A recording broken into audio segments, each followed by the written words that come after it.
And we're coming to you live from the top secret broadcasting bunker here at Area 52, just to the right of Area 51. This is Pastor Mike, and I'm online, and I am live, and good to be with you today.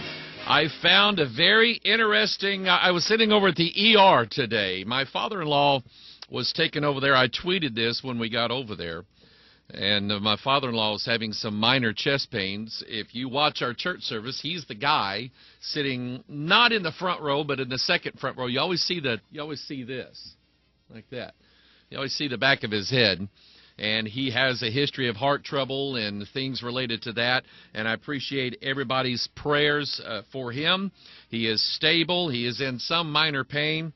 And they're going to put him in a hospital room and take a look at him tonight. So please keep him in your prayers. But I was sitting over there in the ER with my iPad, and I pulled up the Drudge Report app.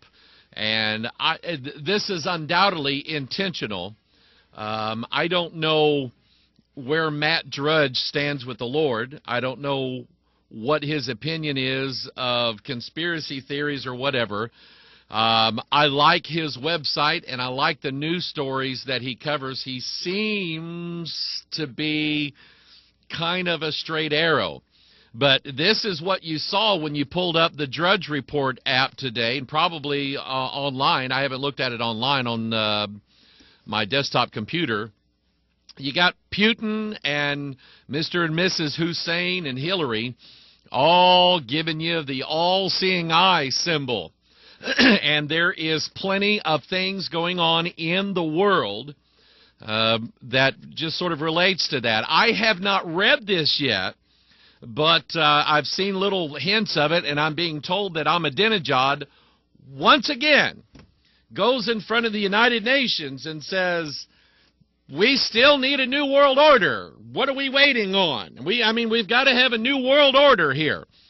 And his idea of a new world order is, how come the United States and Russia and China get to call all the shots? How come they get to tell everybody what to do and we don't have a say?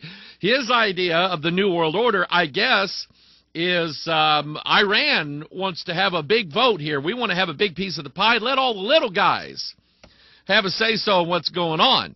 So he's feeling a little bit left out. And then, and again, I have not read the transcript of his speech. I did not hear it.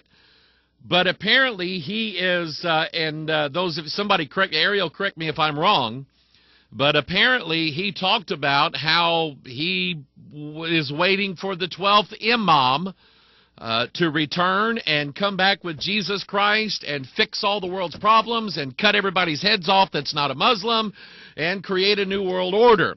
That's pretty much what I am hearing from other people, that's what he said. And sometimes I don't pay a whole lot of attention to like third-party websites that sometimes they feed information that's not really true. So I don't know what to trust. I've been lied to before. And Ariel's saying he didn't mention cutting off the heads, but we all know that it's there because that's what 12ers do. They cut off heads and rip bowels out, and they do all kinds of stuff. And you know what? Hang on a second here. I'm going to slide over here. And I've got, can I say this? And I just want to categorically, I want to say it out loud. This hopefully would be the last time I'd ever have to say it. I've got somebody else accusing me of being a Freemason. They're accusing me. They're saying, he's a Freemason. I know he is. No, I'm not.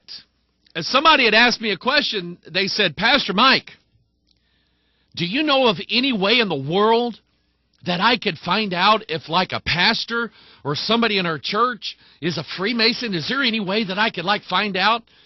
And I said, yeah, you just walk up to them and ask them, excuse me, are you a Freemason? They're not supposed to hide it. They're not. And I know we have all these conspiracy theories about the Masons are running everything. I don't believe that the Masons are in charge of every little thing that's going on. there are other branches of the Illuminati, of the big plan that's happening. You have the Vatican, you have the Masons, you have the Oddfellows, you have the Council on Foreign Relations. Yeah, I mean, you even have the Muslims. And I'll give you my opinion. I think that the highest levels in that are sort of running these Muslim nations and these Muslim clerics and everything like that, I think they attend a meeting just like all these other people do. I think they all kind of are pretty much on the same page. So I am not a Freemason. Never have been. Never been inside of a lodge. Well, I went inside the Mother Lodge at Washington, D.C. They do a tour. They take anybody in there. I've never slipped anybody a grip. And contrary to a website out there by somebody who really hates my guts, they watched. I'll tell you what they did. They watched, I don't know how many hours of Mike Hoggard doing videos. And if you know me, you know that I could easily be Italian, because Italians talk with their hands, or they talk with anything in their hands. They'll talk to you like this. And they caught me in a video teaching I was doing. I don't know what I was saying, but I was probably pointing up to heaven, pointing up to God, and they say, see, he's doing that John the Baptist thing in the Da Vinci Code. He's one of them. And so when I had this hat, a lady whose father passed away left her with his Masonic Bible and his fez, because he was a Shriner Mason. She wanted to know if I wanted it, and I said, yes, send it to me. I'll use it for illustrative purposes. But I'm not a Mason. So anyway, something that I do think is, I think it's highly relevant. I don't know how to quite put all the interwoven locks together on this, but we need to remember something. That there is a branch of Freemasonry called Shriner Masonry. There is a branch of Freemasonry that has everything to do with Islam. It's Shriner Masonry. When you, and here's what little bit I know. At some point, everybody goes through the Blue Lodge, where you're Scottish Rite or York Rite. You go through the first 3 degrees. At some point, you make a decision. Do I want to be a York Rite? Do I want to be a Scottish Rite? Do I want Memphis Mizraim, which has like 90 degrees? Or do I want to be a Shriner?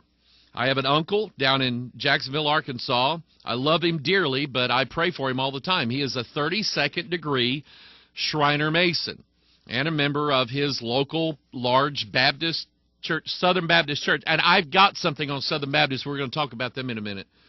But anyway, he's a 32nd degree Shriner Mason. He has the scimitar on the back of his car. He's going to be buried at the Masonic cemetery. He's going to have a Masonic funeral. He is dyed in the wool all the way, Southern Democrat, Southern Baptist, and a Southern jurisdiction Shriner Freemason.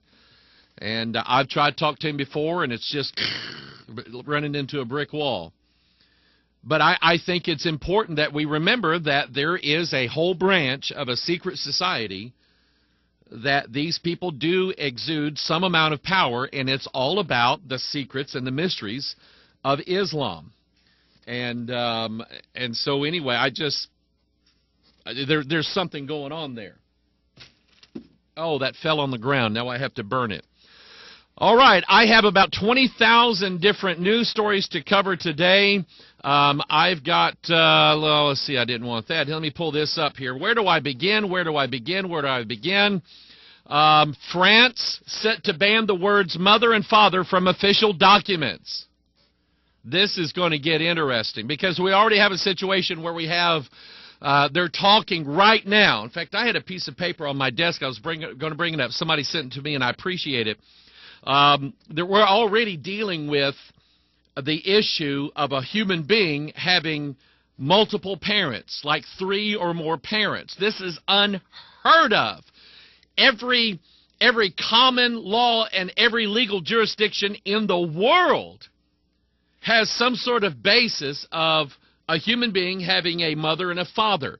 So now it's unprecedented in human history. We literally are entering into a paradigm shift, a new order, a new way of doing things, when we are starting to learn how to deal with the fact that a human being is going to have more than 2 parents. Well, now in France is set to ban the words mother and father from all official documents under controversial plans to legalize gay marriage. The move, which has outraged Catholics, means only the word parents would be used in identical marriage ceremonies for all heterosexual and same-sex couples. The draft law states that, quote, marriage is a union of 2 people. Let me go back. This is France, by the way.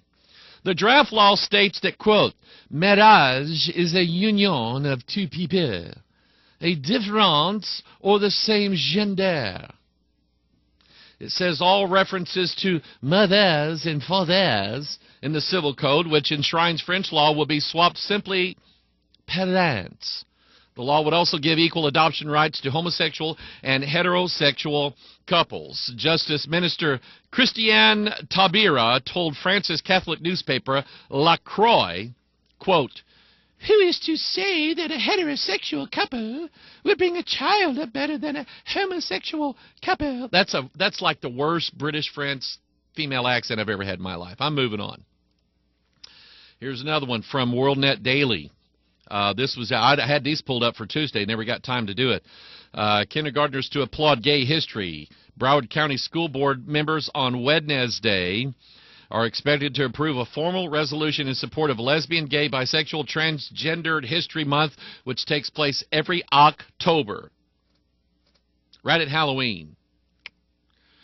The lesbian, gay, bisexual, transgendered, puppy lover, I mean, let's just add the whole plethora of perversions to this little group. The LGBT History Month tradition started in 1994, but that's not much of a tradition. Traditions are usually things that go back hundreds of years. Started in 1994 by a Missouri high school teacher. Oh, thanks a lot. Has previously been recognized and promoted by a wide assortment of politicians, including members of Congress and Mayor Michael Nutter of Philadelphia. In all of the Philadelphia's municipal buildings, for example, a rainbow flag is flown alongside the U.S. flag every October. And for some reason, we think that God just really needs to bless America. Are you kidding me? Honoring gay history within the realm of K through 12 education is still a groundbreaking and potentially controversial public statement, unlike California, which last year added LGBT history to the state's education curriculum. Broward's resolution is non-binding and largely symbolic today, so far. Kindergartners.